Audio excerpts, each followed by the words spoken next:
Hey guys, it's John at ListMe Realty Group, and today I wanted to kind of discuss your credit, right? If you're a renter or if you're a first-time home buyer or anything like that, we're going to discuss today on how you can build your credit and things that you need to do to get you better situated so when you're ready to make that move, you can do that.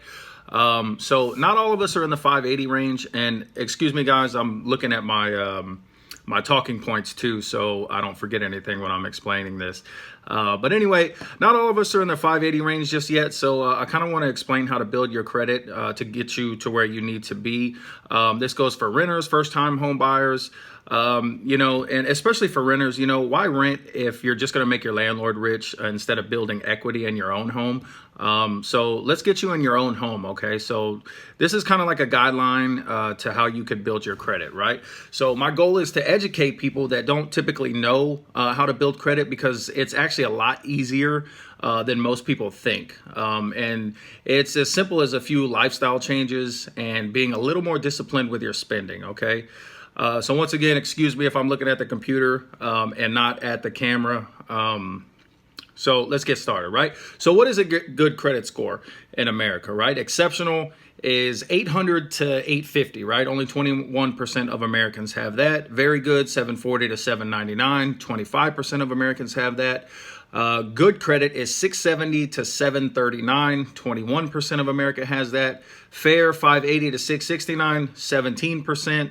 And very poor, 300 to 579, which is 16%, right? So how is your credit gauged, right?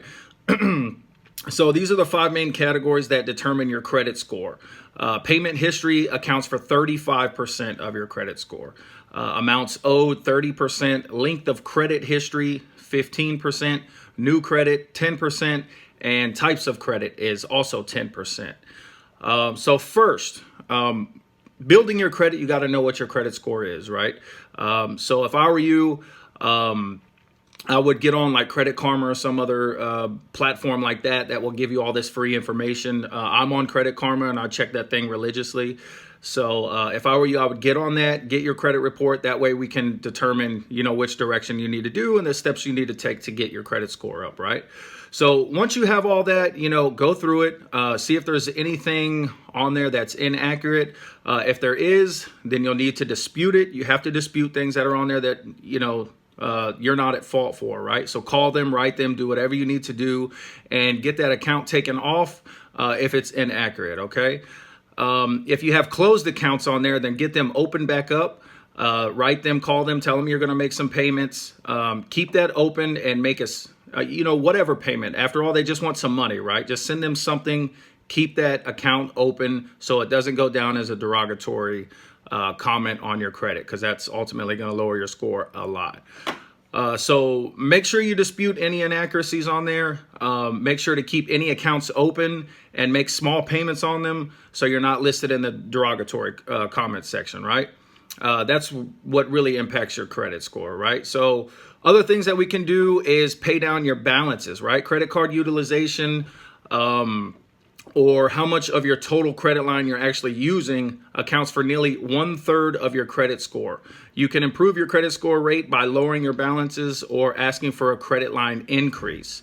Ideally, lenders want to see credit utilization rate at 30% or less, meaning if you have a $10,000 credit line, are you trying to sneak in? Sorry. If you have a $10,000 credit line, you use less than $3,000. In general, the lower, the better your credit score will be. Set your bills on auto pay. The biggest factor of your credit score is your payment history. In fact, accounts for actually 35% of your credit score. So set that up on auto draft because you don't want to miss any payments. Ultimately, that's going to affect your credit score the most. Get added as an authorized user on someone else's credit card. So you could piggyback off somebody else's good credit by just allowing them to let you be an authorized user on that account, okay? Use your status as a renter to your advantage. If you have an apartment or you're renting a home or anything like that and you show a strong rental record, you can use that and report that to your credit, and that will boost your credit score as well.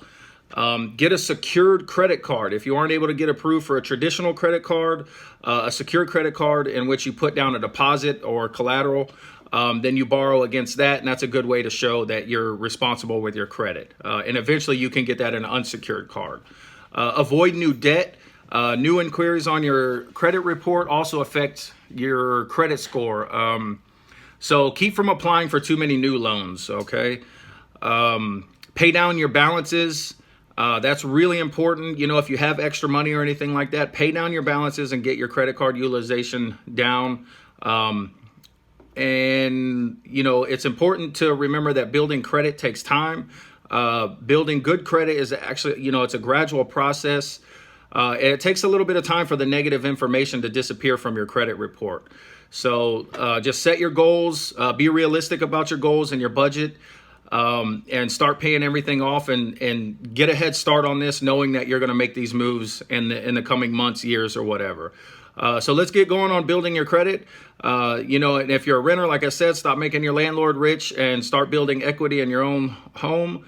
Or if it's your first time buying a house, this is also some good information as well to prepare you for that move. So like always, if you have any questions, comment down below or DM us and we'll get back to you. Usually we're pretty good about getting back to you as soon as possible. We'd be glad to help, and you know, we're just here to educate you. Elizabeth and I are going to be with you every step of the way. Okay. All right, guys, enjoy your day.